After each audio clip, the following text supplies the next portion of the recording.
ہمارے گاؤں میں صبح کے وقت ایک قرآن مجید بیچنے والا آتا تھا. کہتا تھا کہ 50,000 میں قرآن مجید لے لو اور اپنی قسمت بدل لو. سب لوگ اسے پاگل کہتے تھے. وہ روزانہ ہمارے دروازے پر شور مچاتا، باجی قرآن مجید لے لو. ایک دن میں نے اماں کے سونے کے ٹاپس بیچ کر قرآن مجید لے لیا. جیسے ہی صبح اسے پڑھنے لگی تو میری آنکھیں پھٹی کی پھٹی رہ گئیں، کیونکہ اس میں تو میں نے غربت میں آنکھ کھولی تھی. دنیا میں آتے ہی مجھے منحوس کا لقب دے دیا گیا تھا، کیونکہ میری پیدائش ہوتے ہی میری والدہ دنیا سے رخصت ہو چکی تھیں. شروع میں میری تربیت میری دادی نے کی، لیکن وہ کچھ پرانے خیالات کی مالکن تھیں.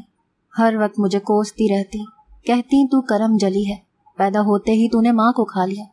یہ الفاظ میں نے تب سنے جب مجھے ان کا مطلب بھی معلوم نہیں تھا. میں 4-5 سال کی تھی. دادی مجھ سے چھوٹے چھوٹے کام کم عمری میں ہی کروانے لگی تھی. میرے والد نے دوسری شادی نہیں کی. اس کا الزام بھی میری دادی مجھے کو دیتی. کہتی تھی کہ تیرا باپ تجھ پر سوتیلی ماں نہیں لانا چاہتا کہ کہیں دوسری ماں تجھ پر ظلم نہ کرے. اس بڑھاپے میں بھی مجھے سارے کام کرنے پڑتے ہیں. کاش کہ اپنی ماں کے ساتھ تو بھی مر جاتی، کم از کم میرا بیٹا دوسرا گھر تو بسا لیتا. میرے بابا مجھ سے بہت پیار کرتے تھے. اگر دادی کو مجھے ڈانٹتے ہوئے دیکھ لیتے تو انہیں ٹوک دیتے. کہتے ماں کیوں بن ماں کی بچی کو ڈانٹتی ہو، معصوم سی تو ہے، وہ پہلے ہی اپنی ماں کی آغوش سے محروم ہے، اس پر آپ اسے شفقت دینے کے بجائے کوستی رہتی ہیں. لیکن میری دادی برا سا منہ بنا لیتی.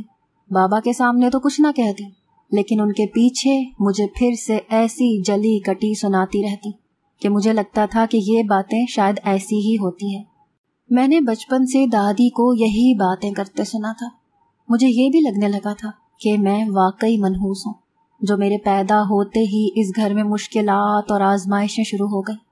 پہلے پہل تو میں چھوٹی تھی، تو اسی لیے مجھے ان کی باتوں کی ذرا پرواہ نہیں تھی. ان باتوں کے مطلب اور مفہوم کو ہی نہیں سمجھتی تھی، اسی لیے پریشان بھی نہیں ہوتی تھی.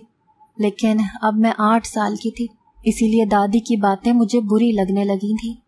بس بابا ہی مجھے پیار کرتے تھے، اسی لیے میں بھی ان کے گھر آتے ہی سارا وقت ان کے ساتھ گزارنے لگی. لیکن بقول دادی کے میری نحوست سے ہم پر مشکلیں آتی ہیں. ایک ایسی مصیبت ہم پر ٹوٹ پڑی کہ میرے آنسو خشک نہیں ہو رہے تھے. میرے والد کو فالج کا اٹیک ہو گیا. اس دن تو دادی نے مجھے خوب دعائیاں دی، کہنے لگی دیکھ لے تیری نحوست میرے بیٹے پر بھی آنے لگی. تو بیٹی نہیں ہے، تو ڈائن ہے، ڈائن. میرے لیے میرا سب کچھ میرا باپ تھا. میں نے اسی سے محبت پائی تھی، اسی لیے اس کے پاس بیٹھی اپنے والد کو دیکھ کر رو رہی تھی. وہ کانپتے ہاتھ اور ٹیڑھے منہ کے ساتھ مجھے بے بسی سے دیکھ کر آنسو بہا رہے تھے. اس وقت وہ اتنی سکت نہیں رکھتے تھے کہ اپنی ماں کو چپ ہی کروا سکیں. میں ہچکیوں سے روتے ہوئے اپنے بابا کے چہرے کو آنسوؤں سے صاف کر رہی تھی. انہیں کہہ رہی تھی مت رونا بابا، مجھے آپ کے آنسو نہیں دیکھے جاتے. میں 8 سال کی تھی، لیکن اپنے بابا کے لیے خود یخنی بنا کر انہیں سہارا دے کر بٹھا کر پلاتی تھی. ان کے منہ سے گرنے والی یخنی صاف کرتی تھی. مجھے اپنے بابا کی خدمت کرتے ہوئے کبھی گھن کا احساس نہیں ہوا تھا، جیسا کہ فالج کے مریضوں سے ہوتا ہے. میں ان کے پیر مالش کر دیا کرتی، ان کی دوا انہیں وقت پر دیتی تھی. میرے والد کی نوکری چھٹ گئی تھی. دادی میرے والد کی وجہ سے بے حد پریشان رہنے لگی تھی، اسی لیے محلے داروں کے گھروں میں چلی جاتی. ہر ایک کے گھر جا کر اپنی بے بسی کا رونا روتی. کہتی کہ مجھے صدقہ خیرات کچھ بھی دے دو، میرا بیٹا معذور ہو چکا ہے، ہماری کفالت کرنے والا دوسرا کوئی نہیں ہے. محلے والے اسی لیے ہمارے غم خوار بن چکے تھے. ہر شخص اپنی استطاعت کے مطابق ہمیں کچھ نہ کچھ دے دیتا تھا، جس سے ہمارا مہینے بھر کا گزر بسر ہونے لگا. میں اپنے چھوٹے چھوٹے ہاتھوں سے اپنے والد کے کام کرنے لگی، ان کی خدمت کرتی، انہیں وقت پر کھانا دوا دینے لگی. مجھے پتہ ہی نہیں چلا کہ 10 سال کی عمر تک میں گھر کی تقریباً ساری ذمہ داریاں سنبھال چکی تھی. وقت بہت تیزی سے گزر رہا تھا. 10 سال بیت چکے تھے. میرے والد پہلے سے کافی بہتر ہو چکے تھے. وہ لنگڑا کر چلتے پھرتے تھے، لیکن کام نہیں کر سکتے تھے. میری دادی بھی خالق حقیقی سے جا ملی تھی. اب گھر پر میں اور میرے والد ہی ہوتے تھے. لوگوں نے اب ہمیں امداد دینی ختم کر دی تھی، کیونکہ وہ کہتے تھے کہ اب یہ لڑکی جوان ہو گئی ہے، لوگوں کے گھروں میں کام کر کے کما سکتی ہے، لیکن میرے والد مجھے یہ اجازت نہیں دے رہے تھے کہ میں دوسروں کے گھروں میں جا کر ملازمت کروں۔ میں گھر پر ہی عورتوں کے پراندے بنانے لگی جو میرے گھر کے نزدیک بازار میں جا کر بیچ آتی تھی، مگر وہ دکاندار مجھے بہت کم پیسے دیتا تھا۔ وہ پیسے ہماری ضرورت سے بہت کم تھے۔ ان دنوں ہم بہت پریشان تھے جب ایک دن ایک قرآن پاک بیچنے کے لیے ایک شخص آیا، گھر کے دروازے کے باہر ہانک لگانے لگا، کہنے لگا مجھ سے قرآن پاک خرید لو، قسمت بدل جائے گی۔ میرے پاس سے خریدے گئے قرآن پاک لوگوں کی قسمت کو بدل دیتے ہیں۔ یہ ایسے جملے تھے کہ جس نے مجھے چونکا کے رکھ دیا۔ جن حالات سے ہم لوگ گزر رہے تھے، ایسی بات سن کر انسان کا دل چاہتا ہے کہ وہ حربہ آزما لے جس سے کسی کے حالات ٹھیک ہو جائیں۔ یہی وجہ ہے کہ لوگ تعویذات کو پہننے پر یقین رکھتے ہیں۔ دکانوں میں بھی تعویذ اور عجیب و غریب قسم کی چیزیں لٹکی ہوئی نظر آتی ہیں۔ لوگ سمجھتے ہیں کہ یہ ہمارے لیے باعث بابرکت ہے۔ حالانکہ قرآن پاک تو میرے گھر میں بھی موجود تھا، لیکن میرے ساتھ سب سے بڑا مسئلہ یہ تھا کہ میں قرآن پاک پڑھنا نہیں جانتی تھی۔ پیدا ہوتے ہی دادی نے نہ اسکول میں ڈالا تھا نہ ہی مدرسے میں۔ قرآن پاک لے کر کیا کر سکتی تھی؟ لیکن جو بات اس نے بولی کہ قسمت ہی بدل جائے گی، یہ بات میرے لیے توجہ کا باعث بنی۔ میں نے گھر کا دروازہ کھولا۔ وہ شخص ایک ایک دروازے پر جا کر دستک دے رہا تھا کہ مجھ سے کلام پاک خرید لو، کلام پاک کوئی عام کتاب نہیں ہے، یہ قسمت کو بدل دیتا ہے۔ میں نے اس شخص کو اپنے گھر کے پاس بلایا تو میری پکار پر مجھے یوں دیکھ کر فوراً سے تیز قدم چلتا ہوا وہ شخص میرے پاس پہنچا۔ مجھ سے کہنے لگا یہ کلام پاک مجھ سے خرید لو، تمہاری زندگی کی تمام مشکلات دور ہو جائیں گی، تمہارے سارے مسائل حل ہو جائیں گے۔ میں نے کہا کہ ٹھیک ہے، مجھے یہ قرآن پاک دے دو۔ میں نے بازار میں سے چند پیسے بچا کر رکھے تھے کہ ضرورت کے وقت کام آ جائیں گے۔ میرے پاس 150 روپیہ موجود تھا۔ مجھے لگا کہ چھوٹا سا کلام پاک ہے، اتنا ہی ہدیے کا ہوگا، لیکن اس شخص نے جب اس کا ہدیہ بتایا تو میں حیرت سے آنکھیں پھاڑے اسے دیکھنے لگی۔ اس نے اس کلام پاک کے 50,000 روپے مانگے تھے۔ اتنی بڑی رقم کا سن کر میرا دماغ چکرا کر رہ گیا۔ میں نے کہا کہ یہ تو بہت زیادہ ہدیہ ہے۔ کہنے لگا تمہاری مشکلات سے بڑھ کر نہیں ہے۔ میں نے منع کر دیا اور دروازہ بند کر دیا اور اندر آ گئی۔ میرے پاس اتنے پیسے تھے ہی نہیں جتنے وہ مانگ رہا تھا۔ میں مایوس ہو کر رہ گئی۔ جتنے پیسے وہ مانگ رہا تھا میری دسترس سے باہر تھے۔ میں نے دن رات پراندے بنانے شروع کر دیے، لیکن پیسے پھر بھی کم ہی ملتے تھے۔ میرے دن یوں ہی تنگی سے گزر رہے تھے کہ جب ایک بار جو کچھ میرے ساتھ ہوا میرا دل دہلا دینے کے لیے کافی تھا۔ وہ شخص روزانہ ہمارے دروازے کے پاس آتا تھا اور یہی ہانک لگاتا تھا کہ قرآن پاک لے لو، گھر کے حالات بدل جائیں گے، تمہاری قسمت بدل جائے گی۔ حالانکہ ہمارے گاؤں کے لوگ اس کی بات پر اعتبار نہیں کرتے تھے، کہتے تھے کہ اپنی جیب بھرنے کے لیے یہ سب کہہ رہا ہے۔ اس کی دستک پر دروازہ بھی کوئی نہیں کھولتا تھا۔ وہ گرمی میں دوپہر کے وقت پسینے سے شرابور، خشک ہونٹوں اور بگڑے حلیے کے ساتھ ایک ایک کا دروازہ بجاتا اور یہی کہتا کہ یہ قرآن تمہاری دنیا آخرت کے لیے کافی ہو جائے گا، تمہاری قسمت بدل دے گا۔ لیکن کوئی بھی اس کی بات پر یقین نہیں کرتا تھا۔ اکثر گھروں کے لوگ اپنے گھر کے اندر آنے پر اسے ڈانٹ دیتے کہ آئندہ ہمارے دروازے پر دستک مت دینا ورنہ تمہیں گاؤں سے باہر پھینکوا دیں گے۔ میرے پاس میری والدہ کی ایک ہی نشانی تھی اور وہ تھے چھوٹے سے سونے کے ٹاپس جو مجھے بہت عزیز تھے۔ مشکل سے مشکل حالات آنے پر بھی میں نے وہ ٹاپس کبھی نہیں بیچے تھے، لیکن میں اپنی قسمت آزمانا چاہتی تھی۔ بچپن سے میرے ماتھے پر کرم جلی اور منحوس کا ٹیکا لگ چکا تھا۔ میں جب سے پیدا ہوئی تھی اس گھر میں بس مشکلات ہی مشکلات آنے کے در پر دیکھی تھی۔ اسی لیے جب میں پراندے بیچنے گئی تو وہ ٹاپس بھی بیچ دیے۔ عجیب اتفاق تھا کہ وہ ٹاپس بھی پورے 50,000 کے ہی تھے۔ میں نے اس شخص سے کلام پاک لیا اور اپنی مجبوری بھی بتا دی کہ مجھے کلام پاک پڑھنا نہیں آتا۔ اس نے مجھ سے کہا کہ وہ بھی تم سیکھ لینا، لیکن جو عمل میں تمہیں بتانے جا رہا ہوں اگر تم اس کی پابندی کرو تو تمہارے حالات بہت جلد بدل جائیں گے۔ جو عمل اس نے مجھے بتایا وہ سن کر میں ششدر سی رہ گئی۔ بھلا یہ کیسا عمل تھا؟ لیکن میں اس وقت اپنے حالات کی چکی میں بری طرح سے پس رہی تھی۔ اسی لیے اسے پیسے دیے اور کلام پاک لے لیا۔ لیکن رات تک میں اسی شش و پنج میں مبتلا رہی کہ آیا جو عمل اس شخص نے مجھے بتایا ہے وہ کروں یا نہ کروں، کیونکہ میں نے ایسا کسی کو کرتے نہیں دیکھا تھا۔ پھر مجھ سے یہ بھی کہا گیا تھا کہ میں کسی سے اس بات کا ذکر بھی نہ کروں۔ میں رات کو بڑی بے چینی سے اپنے بستر پر لیٹی تھی۔ مجھے لگا شاید میں نے جلد بازی میں کچھ بے وقوفی سی کر دی ہے، کیونکہ ایسے تو کلام پاک پڑھتے میں نے کسی کو نہیں دیکھا تھا۔ کبھی میں سوچتی کہ مجھے عجلت کا مظاہرہ نہیں دکھانا چاہیے تھا، کبھی سوچتی کہ جب قسمت کو آزمانے کے لیے یہ سب کام کر بیٹھی ہوں تو اس کو پڑھ کر دیکھتی ہوں۔ میں نے جلدی سے جلدی وضو کیا اور وہ کلام پاک پکڑ کر بیٹھ گئی۔ پھر میں اسے ویسے ہی پڑھنے لگی جیسا کہ اس شخص نے بتایا تھا۔ مجھے اسے پڑھتے ہوئے بس چند دن ہی گزرے تھے کہ ایک دن ایک عورت میرے گھر آئی، کہنے لگی کہ اگر تم میرے گھر میں بس 2 گھنٹے کی ملازمت کر لو تو میں تمہیں روز کے 2000 دوں گی۔ یہ سن کر میں حیران رہ گئی کہ ایسا کون سا کام ہے جس کے پیسے وہ مجھے اتنے سارے دینا چاہتی ہے۔ بابا بھی وہیں موجود تھے۔ انہوں نے کام کی نوعیت پوچھی تو وہ کام بھی بہت عام سا تھا، برتن وغیرہ دھونا اور صفائی کرنا۔ بابا اس کام کے لیے مان گئے۔ میں صبح ہی صبح اس عورت کے گھر کام کرنے جاتی اور 2 گھنٹے میں واپس لوٹ آتی۔ واپسی پر وہ مجھے 2000 دے دیتی۔ 1 ہفتے کے اندر اندر میں گھر کا پورا راشن ڈال چکی تھی۔ ایک بار میں اس عورت کے گھر گئی تو وہ کلام پاک پڑھ رہی تھی اور بہت خوش الحانی سے پڑھ رہی تھی۔ اسے دیکھ کر میرے دل میں بھی خواہش ہوئی کہ میں اسی سے کلام پاک پڑھنا بھی سیکھ لیتی ہوں۔ میں نے اس سے کہا کہ مجھے بھی کلام پاک پڑھنا سکھا دو۔ وہ خوشی خوشی راضی ہو گئی۔ عجیب بات یہ تھی کہ میں نے بہت جلد قرآن پاک پڑھنا سیکھ لیا تھا، حالانکہ میں بہت کند ذہن لڑکی تھی۔ اب میں روزانہ کلام پاک کی تلاوت کرنے لگی، لیکن جو طریقہ مجھے اس شخص نے بتایا تھا میں اسے چھوڑ نہیں سکتی تھی، کیونکہ میری نوکری اسی کی بدولت لگی تھی۔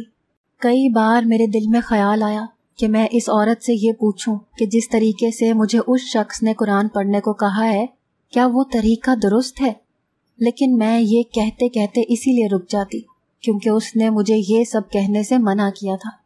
میرے اندر کہیں یہ ڈر بھی تھا کہ کہیں میں اس کا راز فاش کر دوں تو میرے لیے دوبارہ سے مشکلات نہ شروع ہو جائیں۔ زندگی میں پہلی بار میں نے اپنے گھر میں حالات کو سدھرتے دیکھا تھا، اس لیے میں نہیں چاہتی تھی کہ دوبارہ آزمائشوں کی چکی میں پسنے لگوں۔ چند ماہ میں ہی میرے گھر کے حالات بہت زیادہ اچھے ہو گئے تھے۔ میرے والد فالج ہونے کی وجہ سے بیساکھی کے سہارے چلتے تھے۔ میں نے اپنے والد کا علاج اچھے ڈاکٹر سے کروانے لگی۔ 2 ماہ کے اندر میرے والد بھلے چنگے ہو گئے۔ میں اپنے بدلتے حالات دیکھ کر بے تحاشا خوش ہوئی، لیکن پھر وہی میرے دل میں کھٹکا سا لگا رہتا تھا کہ جو کچھ اس شخص نے بتایا وہ ٹھیک بھی تھا یا نہیں، لیکن میں اس عمل کو چھوڑ بھی نہیں رہی تھی، نہ ہی کسی سے پوچھ رہی تھی کہ کیا ٹھیک ہے اور کیا نہیں۔ اب میرا یہ کام تھا کہ میں اپنے گھر کے کاموں سے فارغ ہو کر کلام پاک لے کر بیٹھ جاتی، کئی گھنٹے قرآن پاک کی تلاوت کرتی رہتی اور یہ بھی دعا کرتی رہتی کہ میں نہیں جانتی کہ صراط مستقیم کیا ہے، میں یہ بھی نہیں جانتی کہ جو اس شخص نے مجھے عمل بتایا ہے وہ درست ہے کہ نہیں، کیونکہ میں نے ایسا کبھی کسی کو نہیں کرتے دیکھا۔ اسی لیے اللہ تعالیٰ سے صراط مستقیم کی دعائیں مانگتی رہتی۔ مجھے چھوٹی چھوٹی کئی صورتیں زبانی یاد ہو چکی تھیں۔ میرے والد نے بہت جلد ایک نوکری تلاش کر لی۔ اب تو میرے گھر کے حالات اور بھی بہتر ہو گئے۔ کبھی میں یہ سوچتی کہ اگر وہ شخص سچا تھا تو پھر لوگ اس سے قرآن پاک لیتے کیوں نہیں تھے، کیونکہ ابھی تک میں نے اس کو اس کے قول پر سچا ہی پایا تھا۔ میرے حالات دنوں میں بدلے تھے۔ جب ایسے سوالات میرے اندر اٹھنے لگے تو ایک عجیب سی بے چینی مجھ پر طاری ہونے لگتی۔ ایک بار میں نے سوچا کہ میں چند دن کے لیے وہ عمل چھوڑ کر دیکھتی ہوں۔ میں نے چند دن وہ عمل نہیں کیا۔ اس کے بعد تو جو میرے ساتھ ہوا میری روح ہی لرز کے رہ گئی۔ ایک بار اس عورت کے گھر کام کرنے گئی، اس کا شوہر بیرون ملک سے واپس آیا ہوا تھا، ورنہ وہ عورت اکیلی ہی رہتی تھی۔ پہلے میں اس کے گھر کا کام بہت اطمینان سے کر لیتی تھی، لیکن اب اس کا شوہر واپس آ چکا تھا تو مجھے ہر وقت دوپٹہ اوڑے رکھنا پڑتا تھا۔ اس کے شوہر کی نظر اچھی نہیں تھی، وہ ہر وقت مجھے ٹک ٹکی باندھ کر دیکھتا رہتا۔ میں اس کی نظروں سے بہت جلد الجھنے لگی تھی، لیکن اگر میں یہ کام چھوڑ دیتی تو مجھے روز کے 2000 نہ ملتے۔ والد کی نوکری سے اتنے پیسے نہیں ملتے تھے کہ گزر بسر میں آسانی ہوتی۔ مجھے اس پریشانی نے بے چین سا کر دیا تھا کہ وہ عمل چھوڑنے سے مجھے یہ مشکل پیش آ رہی ہے۔ اندر ہی اندر میرا اس عمل پر یقین بہت پختہ ہو چکا تھا۔ میں نے دوبارہ سے وہ عمل شروع کر دیا۔ ایک بار میں کام کرنے کے لیے گئی تو دروازہ مالکن کے بجائے اس کے شوہر نے کھولا۔ مجھ سے کہنے لگا کہ مالکن بیمار ہے، کمرے میں لیٹی ہوئی ہے، تم اندر آ کے کام کر جاؤ۔ جیسے ہی میں گھر کے اندر داخل ہوئی اس نے دروازہ بند کر دیا اور بڑی بے باکی سے میرا ہاتھ پکڑ لیا، مجھے کھینچتے ہوئے گھر کے اندرونی طرف لے جانے لگا۔ میں تو اس کی اس حرکت پر حیران بھی نہیں ہو پائی تھی۔ یہ سب کیا بدتمیزی ہے، میرا ہاتھ چھوڑیں، میں نے حد درجہ گھبراتے ہوئے کہا تھا۔ وہ کہنے لگا کہ آج ہی تو تم میرے ہاتھ آئی ہو، کیسے تمہیں جانے دوں۔ یہ سن کر تو میرے ہوش اڑ گئے۔ وہ شخص میرے ساتھ کیا کرنا چاہتا تھا؟ میں مسلسل اس سے اپنا ہاتھ چھڑوا رہی تھی، اسے کہہ بھی رہی تھی کہ وہ مجھے چھوڑ دے، مجھے اس کے گھر کا کام نہیں کرنا، لیکن وہ کمینگی سے ہنستے ہوئے مجھے کمرے میں لے کر جانے لگا۔ میرا تو دل ہی دہل گیا، میں رونے لگی، منت سماجت کرنے لگی، لیکن وہ شخص بڑا بے رحم تھا۔ میں تو یہ بھی نہیں جانتی تھی کہ وہ عورت آج گھر میں کیوں نہیں ہے۔ وہ ہر وقت گھر میں رہتی تھی، آج کیوں غائب ہے؟ میرے دل میں بہت زیادہ ڈر اور خوف تھا، میں کیسے اپنی عزت کو بچاؤں؟ اس شخص نے کمرے کا دروازہ بند کیا اور مجھے بیڈ پر دھکا دیا، کہنے لگا جب سے تمہیں دیکھا ہے میں تو تمہارے حسن کا اسیر ہو گیا ہوں۔ بڑی مشکل سے آج اپنی بیوی کو بہانے سے گھر سے نکالا ہے، کمبخت جانے کا نام ہی نہیں لے رہی تھی۔ دیکھو میں تمہیں بہت پیسے دوں گا، تمہیں لاکھوں میں تول کر رکھ دوں گا، تم مجھے خوش کر دو۔ اس شخص کی واہیات باتیں سن کر مجھے لگا میرے کانوں میں کسی نے گرم پگھلتا ہوا سیسا ڈال دیا ہو، میرے وجود کو کسی نے آگ کی بھٹی میں ڈال دیا ہو۔ میرا اس وقت کوئی مددگار نہیں تھا، میں بے تحاشا روئے جا رہی تھی۔ میں نے اس بے رحم شخص کے سامنے ہاتھ جوڑے، میں نے کہا تمہیں خدا کا واسطہ ہے، اللہ کے قہر سے ڈرو۔ میری بات پر وہ ہنسنے لگا، کہنے لگا اس خدا پر میری بیوی یقین رکھتی ہے، میرا ایمان تو صرف پیسہ ہے، میں جو چاہوں اس پیسے سے خرید سکتا ہوں، اور تمہیں بھی اتنے پیسے دوں گا کہ تم اگلے روز بھی میرے پاس بھاگی آؤ گی۔ میں نے کہا کہ مجھے تمہارے پیسے کی کوئی ضرورت نہیں ہے، مجھے یہاں سے جانے دو۔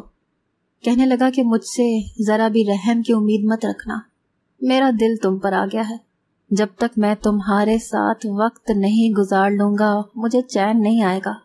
میں نے آسمان کی طرف دیکھنا شروع کر دیا، میں نے کہا اے اللہ تیرے علاوہ میرا اور کوئی مددگار نہیں، تجھے اپنے اس کلام پاک کا واسطہ جو حق اور سچ ہے، جس کا ہر لفظ لکھا ہوا حق اور سچ ہے، میری عزت کی حفاظت فرما۔ میری زبان پر بس یہی ایک ورد تھا، میں بلک بلک کر رو رو کر یہی لفظ دہرا رہی تھی، میرے آنسو بہہ کر میرے گلے سے بھی نیچے پہنچ گئے تھے، لیکن وہ شخص آنکھوں میں ہوس لیے، اپنے دل میں گھٹیا جذبات لیے میری طرف بڑھنے لگا۔ میرا معجزات پر کبھی بھی یقین نہیں تھا، کیونکہ میں نے دین کو اتنا سمجھا ہی نہیں تھا، نہ سمجھنے کے لیے جد و جہد کی تھی۔ یہ سچ ہے کہ میں نے پیسوں کے لالچ اور ضرورت کے لیے ہی اس شخص سے کلام پاک خریدا تھا۔ اس فقیر نے مجھ سے یہی کہا تھا، کہنے لگا کہ مجھ سے تو کوئی بھی یہ کلام پاک خریدنے کو تیار نہیں، میں نے سنا ہے کہ اس گلی میں سب سے زیادہ غریب تمہارا گھرانہ ہے، پھر تمہارے پاس اتنے پیسے کہاں سے آئے؟ میں نے کہا تھا کہ تم نے ٹھیک سنا ہے، میں بہت غریب ہوں اور منحوس بھی ہوں، میری نحوست نے اب تک مجھے اور میرے باپ کو مشکلات میں ہی ڈالا ہے، اسی لیے اپنی قسمت آزمانے کے لیے میں نے اپنی ماں کی آخری نشانی بھی بیچ ڈالی۔ میری بات سن کر وہ شخص مبہم سا مسکرایا، کہنے لگا کہ وہ رب پاک کی ذات ہے، کسی کی قربانی کو رائگاں نہیں کرتا، اس کی روزانہ تلاوت کرنا اور وہ بھی تہجد کے وقت، اور ایک دن بھی تم نے ناغہ کیا تو پچھلا سارا عمل ضائع ہو جائے گا۔ میں نے کہا کہ مجھے قرآن پاک پڑھنا نہیں آتا۔ کہنے لگا کہ تم ہر آیت پر اپنی شہادت کی انگلی رکھنا اور یہ کہنا کہ اے اللہ اس میں جو کچھ بھی لکھا ہے وہ حق ہے اور سچ ہے۔ میں نے کہا کہ یہ کیا میں اردو زبان میں بولوں؟ کہنے لگا ہاں، جو تمہاری زبان ہے اسی میں کہہ دینا۔ میں نے کہا کہ میں نے کبھی کسی کو اس طرح سے پڑھتے ہوئے نہیں دیکھا۔ وہ کہنے لگا کہ اس کا یہی ایک عمل ہے، بس تم یہ پڑھو اور پھر اپنی زندگی میں کمالات دیکھو، نماز کی پابندی کرو اور اپنے لیے صراط مستقیم پر چلنے کی دعا مانگو۔ وہ اللہ پاک تمہیں خود اپنے سیدھے راستے کی رہنمائی فرما دے گا، تمہارے لیے آسانیاں پیدا کر دے گا۔ ابھی تک میرے رب نے میرے لیے آسانیاں ہی پیدا کی تھیں۔ اس نے مجھے یہ سمجھایا تھا کہ میں منحوس نہیں ہوں، بس میری نحوست نماز اور کلام پاک سے دور ہی تھی۔ میں اب نماز اور کلام پاک پابندی سے پڑھنے لگی تھی۔ اب تو میرا یہ حال تھا کہ اذان کی اللہ اکبر پر میرا دل بے چین سا ہونے لگتا تھا۔ میں سارے کام چھوڑ چھاڑ وضو کرتی اور جائے نماز پر کھڑی ہو جاتی۔ جب کلام پاک کی تلاوت شروع کرتی تو مجھے لگتا میرے اندر ایک ٹھنڈک سی اترنے لگی ہے، جیسے میرے اندر کی پیاسی روح سیراب ہو رہی ہے۔ مجھے اپنا وجود ہلکا پھلکا سا لگنے لگتا تھا۔ آج میں بڑی مشکل میں پھنس گئی تھی۔ میرے ہونٹوں پر بس اللہ کی وحدانیت کے لفظ تھے۔ بے شک وہ حق ہے، وہی سچ ہے۔ جیسے ہی اس شخص نے میرا دوپٹہ اتارنے کے لیے اپنا ہاتھ میری جانب بڑھایا، نہ جانے کہاں سے ایک سانپ آیا اور اس شخص کے پیر پر کاٹ گیا۔ سانپ کو کمرے میں دیکھ کر میں بھی حیران ہوئی۔ وہ شخص وہیں تڑپنے لگا اور زمین پر گر گیا۔ مجھے یہ ڈر لاحق تھا کہ کہیں وہ سانپ مجھے بھی نہ کاٹ لے، لیکن وہ سانپ کھڑکی کی جانب بڑھ گیا اور باہر نکل گیا۔ میں بہت بدحواسی سے یہ سب کچھ دیکھ رہی تھی۔ میں جلدی سے اس کمرے سے باہر نکلی اور بھاگتی ہوئی اپنے گھر پہنچی۔ میں نے وضو کیا اور شکرانے کے نفل ادا کیے۔ اب میں سمجھ گئی تھی کہ قرآن پاک عربی زبان میں ضرور ہے، لیکن اسے سمجھنا اور حق اور سچ ماننے کے لیے ہم کسی بھی زبان میں اس کا اعتراف کر سکتے ہیں۔ میں نے اپنی آنکھوں سے معجزہ ہوتے دیکھا تھا۔ میرے رب نے میری پکار کو اسی وقت سنا تھا اور میرے لیے ایک مددگار بھیج دیا تھا۔ میں نے اس کے بعد کلام پاک کی تلاوت لازمی پکڑ لی۔ پھر بہت جلد میرا بہت اچھی جگہ پر رشتہ ہو گیا۔ آج میں ایک خوشحال زندگی جی رہی ہوں۔